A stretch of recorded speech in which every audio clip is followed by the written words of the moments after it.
आपल्या घरात बऱ्याच वेळा रात्रीची ज्वारीची किंवा बाजरीची भाकरी उरते. दुसऱ्या दिवशी ती खायची इच्छा होत नाही आणि मग ती वाया जाते. पण आज मी तुम्हाला उरलेल्या भाकरीपासून असा भन्नाट काला बनवून दाखवणार आहे की एकदा खाल तर पुन्हा मुद्दाम भाकरी उरून ठेवाल. चला तर मग सुरुवात करूया. छान कांदा बारीक चॉप करून घेतलाय, थोडंसं गाजर किसून घेतलंय, हिरव्या मिरच्या, हिरवी कोथिंबीर, कढीपत्ता आणि थोडे लसूण पाकळ्या घेतल्यात. आता इथे उरलेली ज्वारीची भाकरी घेतली. ही भाकरी मी लहान तुकड्यांमध्ये मोडून मिक्सरच्या भांड्यात टाकली आहे. आता याचा छान बारीक चुरा करून घेणार आहोत. भाकरीचा चुरा जितका बारीक होईल तितका काला छान मऊ आणि स्वादिष्ट लागतो. मिक्सरमध्ये भाकरीचा छान बारीक कूट करून घेतला आहे.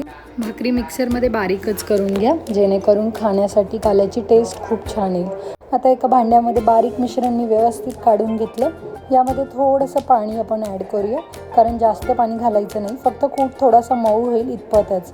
यामुळे कूट छान मऊ होतो आणि कडक लागत नाही. आता हे मिश्रण झाकून साधारण 5 मिनिटांसाठी बाजूला ठेवूया. तोपर्यंत आपण बाकीचं साहित्य तयार करून घेऊया. आता या ठिकाणी मी गरम कढई करायला गॅसवर ठेवली आहे. कढई गरम झाल्यानंतर त्यात थोडंसं तेल घालूया. सर्वात आधी शेंगदाणे टाकून खमंग भाजून घेऊया. शेंगदाणे छान सोनेरी रंगाचे झाले की ते एका प्लेटमध्ये काढून ठेवू. आपल्याला तेलामध्ये शेंगदाणे छान परतवून घ्यायचे आहेत. परतवून झाल्यानंतर आपण ते साईडला ठेवून देऊया. त्यानंतर त्याच तेलामध्ये आपल्याला चिरलेला बारीक कांदा घालूया. कांदा छान गुलाबी आणि मऊ होईपर्यंत परतून घेऊ. कांदा परतताना येणारा सुगंध म्हणजे भूक अजूनच वाढणार असतो. कांदा लालसर होईपर्यंत छान परतून घेतल्यावर आता यामध्ये आपल्याला हिरव्या मिरच्या टाकायच्यात आणि हिरव्या मिरच्यासुद्धा तेलामध्ये छान परतून घ्यायच्यात. त्यानंतर मी याच्यामध्ये छान कढीपत्ता ॲड केला आहे. कढीपत्ता ॲड केल्यानंतर तोसुद्धा मी व्यवस्थित तेलामध्ये परतून घेतला आणि आपण जी कोथिंबीर कापून घेतली होती त्यातली अर्धी कोथिंबीर मी यामध्ये परतायला ठेवली आहे. आता आपल्याला हे मिश्रण व्यवस्थित परतून घ्यायचं आहे, एकजीव करून घ्यायचं आहे तेलामध्ये. आणि आता आपण मसाले ॲड करणार आहोत. या ठिकाणी मी टाकलं 1 चमचा जिरा आणि जिरा व्यवस्थित परतून घेतलं. त्यानंतर मी इथे पाव चमच हळद टाकली आहे. थोडंसं लाल तिखट आणि आवडीनुसार मसाला घातला आहे. मसाले तेलात छान परतून घ्यायचे आहेत.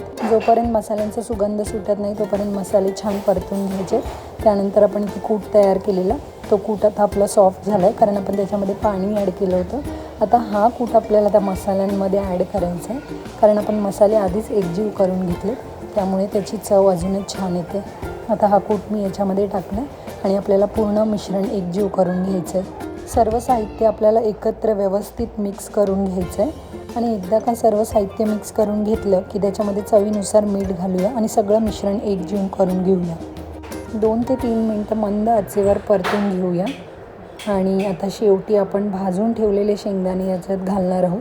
त्याचसोबत भरपूर बारीक चिरलेली कोथिंबीर घालूया. मंडळी, हा काला सकाळच्या नाश्त्यासाठी, संध्याकाळच्या खाण्यासाठी किंवा डब्यासाठी सुद्धा खूप छान लागतो.